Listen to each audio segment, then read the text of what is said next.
Sean cordialmente bienvenidos a Ecos de nuestra historia, una serie en la que auténticas imágenes de archivo relatan fielmente una época concreta del devenir político en México. En esta oportunidad abordaremos lo más sobresaliente de la presidencia de Miguel Alemán Valdés, transcurrida entre 1946 y 1952. Se trata del primer sexenio postrevolucionario al mando de un civil, en este caso, el licenciado Alemán, titulado en Derecho por la Universidad Nacional, ahora Autónoma de México, luego de los gobiernos encabezados por militares tras el inicio de la Revolución Mexicana. En este primer vistazo al México de mediados del siglo pasado, las imágenes nos transportan de manera sintetizada a un contexto histórico por demás interesante para nuestro país, en el que la prioridad seguía siendo el mantenimiento y consolidación de las conquistas revolucionarias, pero por otra parte, la gestión de Miguel Alemán inició a la vez la modernización de la vida del país, lo cual implicaba propiciar la inversión privada y extranjera, apoyar la industrialización, la electrificación, el sector agrícola, amén de las comunicaciones y transportes. En cuanto a la educación, había que impulsar la construcción de escuelas en todos los niveles educativos, formar a más docentes y, lo más importante, continuar combatiendo el analfabetismo imperante en los sectores más desprotegidos. En lo social, había que favorecer la vivienda popular y procurar la igualdad ciudadana. En pocas palabras, y como el mismo Miguel Alemán lo definió, gobernar para todos. Veamos lo más relevante ocurrido durante su gobierno, período al que podríamos calificar como el primer sexenio del México moderno. La promesa de Miguel Alemán fue el desarrollo económico. Provenía de Veracruz, un estado particularmente bien dotado en recursos naturales, y quiso proyectar esa riqueza al resto del país. Durante su sexenio, México cambió de paradigma histórico. Pasó de la vida rural a la vida urbana, de la reforma agraria a la industrialización. El presidente alemán abrió una etapa de libertad económica que fue muy favorable para el afianzamiento del desarrollo que inició, hay que reconocerlo, el general Cárdenas y consolidó el presidente Ávila Camacho. La designación del licenciado Miguel Alemán Valdés como candidato a la presidencia de la República por el Partido de la Revolución Mexicana, que en enero de 1946 se convirtió en Partido Revolucionario Institucional, fue considerada como la continuación histórica del programa gubernamental del general Lázaro Cárdenas y del general Manuel Ávila Camacho. En 1934, el licenciado Alemán dirigió la campaña en favor del general Cárdenas en el estado de Veracruz, y cuando éste ocupó la presidencia de la República, el licenciado Alemán resultó electo gobernador de su estado natal. Fue entonces que presidió el bloque de gobernadores que apoyó al general Cárdenas en los difíciles momentos de la expropiación petrolera. Por lo que se refiere a su relación con el general Manuel Ávila Camacho, el licenciado Alemán fue designado coordinador de su campaña a la presidencia de la República y durante el sexenio Ávila Camachista formó parte del gabinete como secretario de Gobernación. Cuando fue designado candidato del PRM en 1945, el entonces secretario general de la Confederación de Trabajadores de México, el licenciado Vicente Lombardo Toledano, se refirió a él en su discurso de apoyo como el cachorro de Cárdenas y Ávila Camacho, lo que dio pie a que años más tarde algunos historiadores se refirieran al licenciado Alemán como el cachorro de la Revolución. En 1941, los militares dejaron de pertenecer al partido oficial como sector. Para Ávila Camacho, la época de los caudillos gobernantes había pasado a la historia y el ejército debía reconocer definitivamente su divorcio de la política. En 1946 reformó la ley electoral y transmutó al Partido de la Revolución Mexicana en el Partido Revolucionario Institucional. Cuando en su asamblea constitutiva el PRI nombró a Miguel Alemán Valdés su candidato a la presidencia, nadie dudaba que se convertiría en el primer presidente civil de la nueva era. Al fin y al cabo, Era el cachorro de la Revolución Mexicana.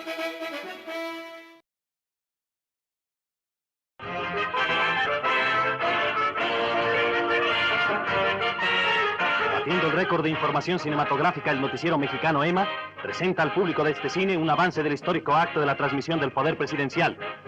Con gran espíritu cívico, el pueblo de México lleva adelante el destino de la patria. El general Manuel Ávila Camacho, presidente de la República durante 1940-1946, se dirige del Palacio Nacional en medio de manifestaciones de afecto al Palacio de Bellas Artes, convertido en recinto parlamentario.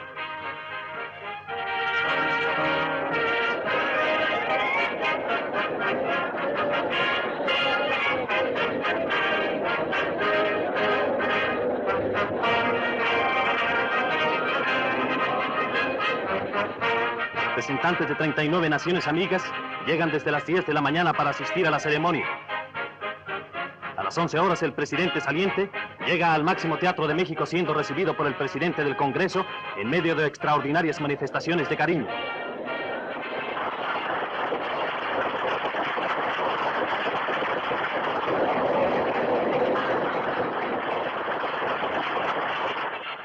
Momentos después, el nuevo presidente de México, licenciado Miguel Alemán Valdés, rodeado de sus colaboradores, penetra en el recinto oficial. Vítores y aplausos llenan la sala, rompiendo la tradicional seriedad de la ceremonia. El licenciado Alemán saluda al presidente del Congreso y, en medio de un silencio expectante, con el texto de la Constitución Política de México, jura guardar y hacer guardar la Constitución de los Estados Unidos mexicanos, las leyes que de ella emanen, y desempeñar leal y patrióticamente el cargo de presidente de la República que el pueblo le ha conferido, cuidando en todo por el bien y seguridad del país. El general Manuel Ávila Camacho, emocionado, le entrega la banda presidencial y el nuevo presidente de la República, en trascendental discurso, declara que las libertades de todos los mexicanos son inviolables. Es preciso un patriótico esfuerzo para levantar el nivel económico del país, aumentando la producción agrícola, preparando urgentemente técnicos, estudiando el crédito bancario, moralizando la administración pública y abaratando el costo de la vida.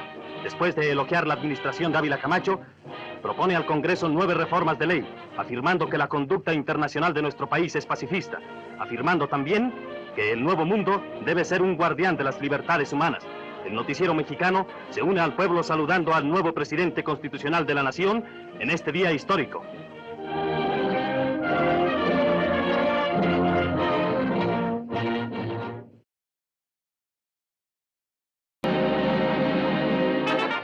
Febrilmente se trabaja en la exposición objetiva del estadio para presentar 3 años de labores del señor presidente alemán, en que los trabajadores del Estado recibieron más de 77 millones para casas habitación. El proceso constructivo de un camino y la maquinaria que interviene será un atractivo de la exposición, donde también veremos una vía y una estación, demostrando la labor de los ferrocarriles nacionales.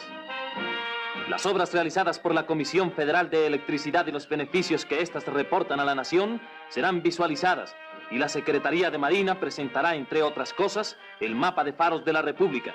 3 años de administración pública, una brillante etapa de progreso de México en la exposición presidencial. El gobierno de México ha dedicado en 3 años más de 1.000 millones de pesos para la construcción de sistemas de riego. Nuevos yacimientos y refinerías han puesto nuestra riqueza petrolera en la primera página de la vida internacional. Carreteras y caminos vecinales integrarán muy pronto el aparato circulatorio de la nación. Escuelas, base fundamental de nuestra campaña de alfabetización. Este túnel conducirá aguas del río Lerma para los habitantes del Distrito Federal. Aquí se alojarán 1.800 familias de empleados federales para resolver el problema de la habitación en la Ciudad de México. Muchos aspectos más de los 3 años de administración del licenciado Alemán serán presentados por la exposición objetiva presidencial en el Estadio Nacional a partir del 1 de septiembre próximo. 200.000 personas visitan diariamente la exposición objetiva presidencial. Formando interminables colas llegan al Estadio Nacional para admirar la obra ejecutada por el gobierno en 3 años. Muchos han sido los huéspedes distinguidos en este evento sin precedente en la historia de México. En el stand del Departamento del Distrito, la primera dama de la nación, doña Beatriz Velasco de Alemán, admira lo que el pueblo ha consagrado con su aprobación. Uno de los pabellones por el que desfilan millares de visitantes es el instalado por los Ferrocarriles Nacionales de México. En las maquetas se demuestra el funcionamiento del sistema eléctrico de señales CTC, instalado en importantes arterias como la de Buenavista, Lechería, La Griega, Querétaro, Mariscala, Escobedo y Celaya, ampliando la capacidad y eficiencia de las líneas en un 80%. Este sistema rápido y seguro permite controlar a larga distancia el movimiento de los trenes. El público comprueba el proceso de cambio, adaptación y ensanchamiento de vías. Las cortadoras automáticas seccionan los rieles que son perforados para unirlos.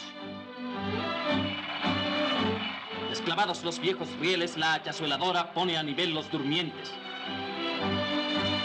Las nuevas vías se clavan por medio de esta máquina y finalmente se nivelan y asientan con la calzadora, lo que demuestra el adelanto en la conservación y funcionamiento de nuestros ferrocarriles que se adaptan a las exigencias modernas. Las agujas movidas por el nuevo sistema del CTC dan paso a nuestros transportes férreos, representados simbólicamente por una de las máquinas que asombró a nuestros abuelos.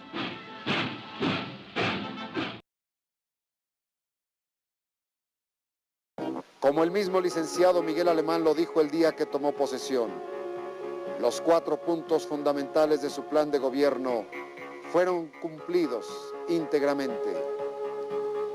El 1 de diciembre de 1952, el presidente Miguel Alemán Valdés vuelve a dirigirse al Palacio de Bellas Artes, como lo había hecho 6 años antes.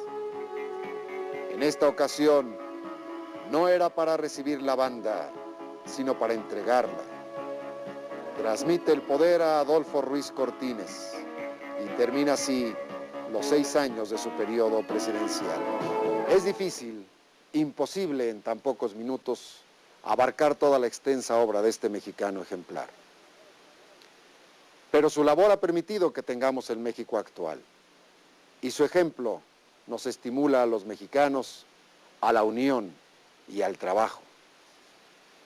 Podemos señalar que su esfuerzo y su obra permanecerán con profunda huella en la historia de México. 4, 3, 2. Como pudimos apreciar a través de las imágenes, el sexenio de Miguel Alemán constituyó un parteaguas histórico para el país en el sentido de alcanzar desarrollo y progreso. El desafío que significó la modernización planteada por él y su equipo de trabajo se superó por la conjunción de factores sociales, económicos y políticos que permitieron unificar criterios y actuar en consecuencia para materializar gran parte de lo que los mexicanos esperaban que ocurriera en el país tras los difíciles años que precedieron a su sexenio. Desde luego, no todas las metas se lograron cabalmente, ni la totalidad de los mecanismos implementados para lograrlas fueron los óptimos. No obstante, sí podemos decir que se obtuvieron resultados nunca antes vistos en México. Si bien fue hasta sexenios posteriores que se consolidó en México lo que los historiadores han definido como el desarrollo estabilizador, durante el gobierno de Miguel Alemán se sentaron las bases para que esto ocurriera y México se posicionara como referente para otras naciones respecto a políticas en materia de vivienda, salud, educación y atención a la infancia, sin olvidar que fue un gobierno caracterizado por promover las relaciones internacionales en favor de México y otros países. A la luz de la distancia, podemos decir que el sexenio de Miguel Alemán podría considerarse como la semilla del México que hoy conocemos, con sus virtudes y defectos, pero que puso a nuestro país en el mapa internacional como una nación con un gran potencial para el desarrollo. En próximas oportunidades iremos conociendo más imágenes de lo que fue el México de mediados del siglo XX y escucharemos los ecos de nuestra historia. Se despide de ustedes Alejandro Carrillo Castro. Hasta entonces.